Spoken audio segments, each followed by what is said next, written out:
సప్తసాగరాలు Dhaati side B a proper and fantastic pay off to the part 1 చెప్పుకోవచ్చు. రివ్యూలోకి వెళ్ళే ముందు చిన్న రిక్వెస్ట్, మన ఛానల్ 1K సబ్స్క్రైబర్స్కి చాలా దగ్గరలో ఉంది. I requesting you every one, please do subscribe to my channel. నువ్వు తలుచుకుంటే ఖచ్చితంగా అవుతుంది. Thank you. ఇంకా సైడ్ బి ఎలా ఉంది అని మాట్లాడుకుంటే, స్టోరీలోకి వెళ్ళిపోతే ఎక్కడైతే సైడ్ ఏలో ఎండ్ అవుతుందో ఈ సైడ్ బి అక్కడ నుంచి స్టార్ట్ అవుతుంది. అంటే జైల్లో ఎండ్ అవుతుంది కదా, ఈ మూవీ ఓపెనింగ్తోనే జైలు నుంచి విడుదలైన తర్వాత స్టోరీ స్టార్ట్ అవుతుంది. బయటకు వచ్చిన హీరో అలియాస్ మను బయటకు వచ్చిన తర్వాత రివెంజ్ ఎలా తీర్చుకున్నాడు, తను ప్రేమించిన అమ్మాయిని దక్కించుకున్నాడా లేదా, ఆ అమ్మాయి ఎలా ఉంది అనేది మిగిలిన స్టోరీ. సైడ్ ఏ చూసిన చాలామందికి అందరికీ నచ్చింది. 10% ఆఫ్ ద పీపుల్ ఎలా ఫీల్ అయ్యారంటే పొయిట్రికల్గా ఉంది, ప్యూర్ డ్రామాటిక్గా ఉంది, ఏ యాక్షన్ సీక్వెన్స్ లేదు అని ఫీల్ అయ్యారు. సైడ్ బీకి వచ్చేసరికి ఆ ఎలిమెంట్స్ అన్నీ ఉండేలా చూసుకున్నారు.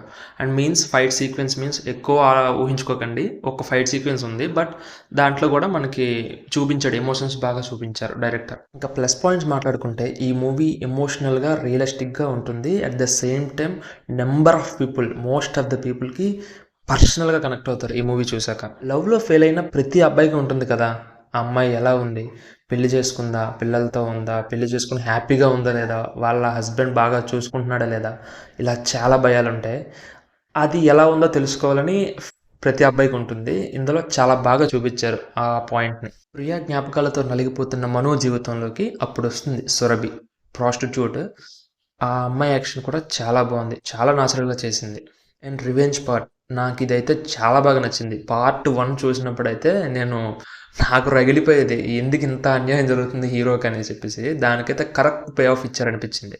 ఇంకా మైనస్ విషయానికి వస్తే ఒక్కటి చెప్పాలని ఉంది. క్లైమాక్స్లో ప్రియా కోరుకున్న జీవితాన్ని మను ఇచ్చాడు, బట్ ఆ ఆనందాన్ని చూడకుండా అతని క్యారెక్టర్ని ఎండ్ చేయడం నాకు నచ్చలేదు. Except that movie is a fantastic emotional ride అని చెప్తా.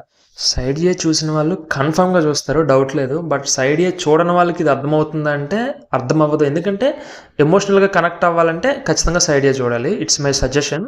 And that's it for the review. So please do subscribe to my channel if you like my content. Thank you. By by. For more content, please do subscribe.